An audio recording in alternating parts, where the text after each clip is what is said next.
Hi, this is Mike Gant, and this is a series called Biblical Living, and today is episode 8, and it's a Rhett and Link Deconstruction 3 of 3. So this will be the concluding episode of talking about Rhett and Link. No need to repeat what I've said so far or even summarize it. I'll just say that today I want to get into or finish getting into the explanation, and I want to stick to what Rhett and Link, primarily Rhett, has said about it, as opposed to speculating on motives and that sort of thing. In his telling, and it is, I can't say for sure if his telling has changed. I know that this took place over a period, say, from the early 2000s all the way through to 2020. 2020 was the first time, I think, that he expressed this thing. And then every year thereafter, I think they've done, like another did in 2021 and another in 2022, they would do an update, a one-year update on this. And he may have changed the story somewhat. I don't know. But I'm just telling you the way I heard it. And as I said, I listened to a number of hours of it. The big thing that changed things for him, the thing that got him thinking, was evolution. He said he never was he didn't get into old Earth, young Earth discussions very much. He didn't really have a staked out position on creation, except to say that evolution was wrong. So he said he was reading a book by Hugh Ross, which is an old Earth, a book that promotes the old Earth idea, that the Earth is as old as scientists say it is, or almost as old as they say it is, but that evolution didn't happen. So he reads that book. He didn't say a lot about it specifically, but after that, he read a book by Francis Collins, the former head of the National Institute of Health. He headed the Human Genome Project, and he was prominent in the COVID stuff. And he became a believer, and in this book, he promoted the idea that, yes, I believe in the God of the Bible, but evolution is the way that he created everything. Both things are obviously true. That, he said, was what really shook him up. And he probably read other things too. He's talked about chromosomes, different types of sciencey stuff. But he became confronted for the first time with what he calls the evidence for evolution. And he was just overwhelmed by it. He found it completely undeniable, and it rocked his world, his worldview, his perception of life. And this is not surprising. This is true for a lot of people. Now, he mentions going to a site called BioLogos, which is a site that Francis Collins backed or founded. He created it. And it was supposed to be a place where people would interact about evolution and the God of the Bible. And you may have heard me describe how I went there, I don't know when it was, maybe 2017, and spent a couple of months trying to see if I could be convinced of evolution. I mean, seriously considering that. I mean, it would be so much easier if evolution were true to talk to people about the Bible.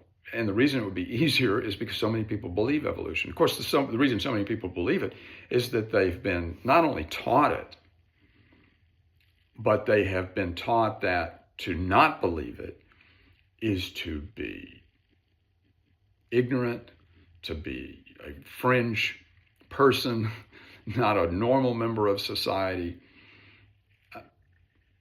It's not uncommon at all to see an article in the newspapers. Discovery, latest discovery, man found 2,000 billion years old.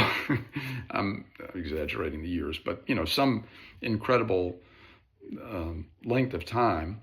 I think they say the universe is over 13 billion years old, and the Earth is something like 3 or 4 billion years old, and then mankind is supposed to be, 200,000 years old, or depends on how you say what a man is. But, people are just thoroughly convinced of it. Now, I myself is not a very sciencey person, so it's just hard for me to talk that kind of language. But I'd be okay with evolution. The problem I've got with it is it contradicts the Bible. I say I'd be okay with it. To me, it has obvious logical problems, but it just was never something I cared very much about. I guess it was sort of like Rhett uh, in that way of looking at it. But once I saw the truth of Jesus, then I began to question evolution. And for Rhett, that was the big start. That didn't change everything. The next big thing that happened to him was he was confronted with what he calls evidence that Old Testament history could not be counted on. Whether it was Noah's flood or the Exodus from Egypt and the parting of the Red Sea. There's all kinds of miracles in the Old Testament that if you don't believe in miracles, then you question the historicity of what you're reading. And that was, having been persuaded. I mean, he was just really convinced. It's kind of strange to see a guy that's never cared much about evolution and never cared much about the science of it. I think his college degree was in engineering. I presume some type of mechanical engineering. And so he'd never been on the biology side of things. But he didn't mean that was just rock solid truth to him. Everything else had to be reconciled to it, which is the way the BioLogos site worked. I finally realized that was what was animating the people there. They said when I first went there that they could show how to reconcile evolution in the Bible.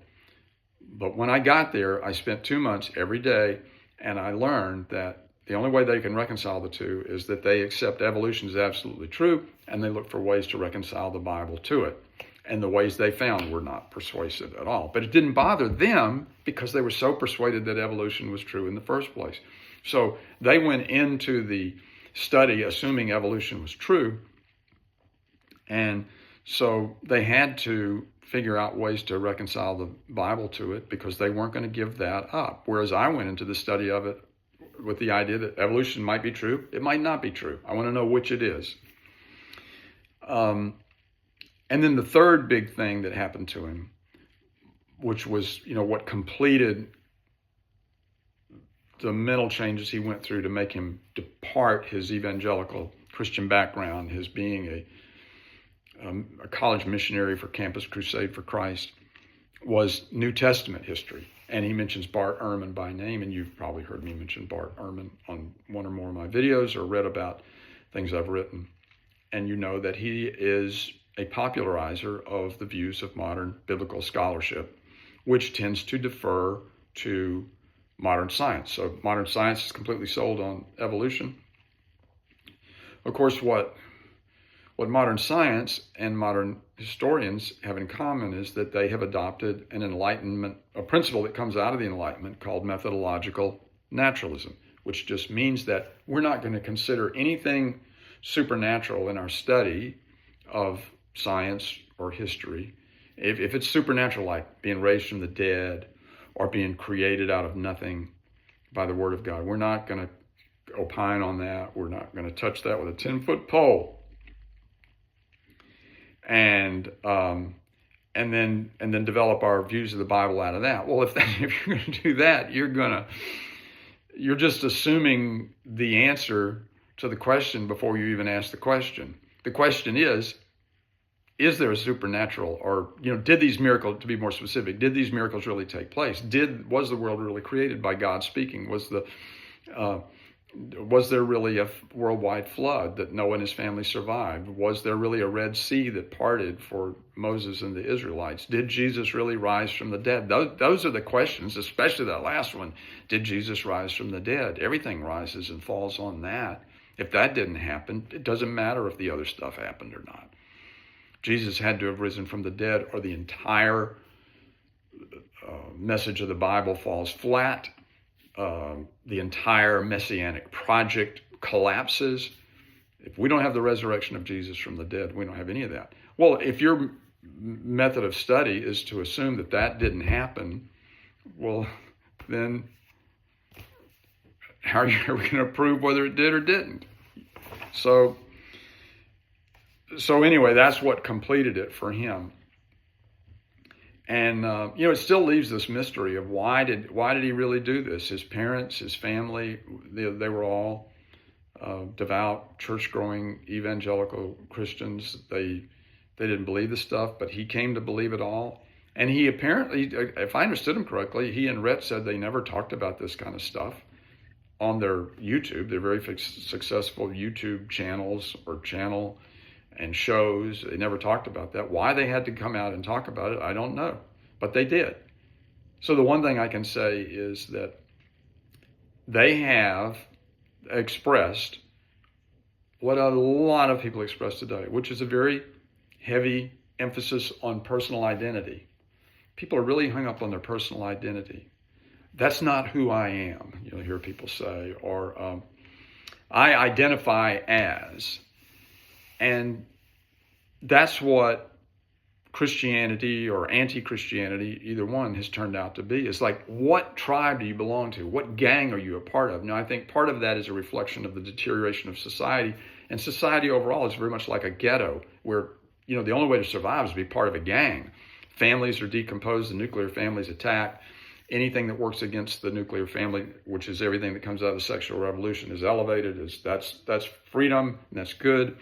And the traditional family, mother, father, sister, brother, that's all out the, that's all passé. We don't need that anymore. And so people want to identify as this or that. And it's just not, it doesn't have to do with the heart. And Jesus came to deal with the heart. So I think that's where Rhett and Link got off base, was that they expressed nothing that they were rooted in that they couldn't let go. They could let go of the Bible. They could let go of Jesus. They could let go of their family and all that it taught them. They're willing to let go of all that for this new concept, this new self-identity that they have for themselves.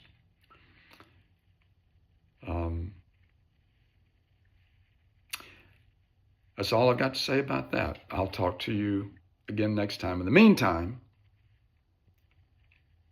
find truth and do not sell it. It says that in the Proverbs. If you got a Bible, cling to it.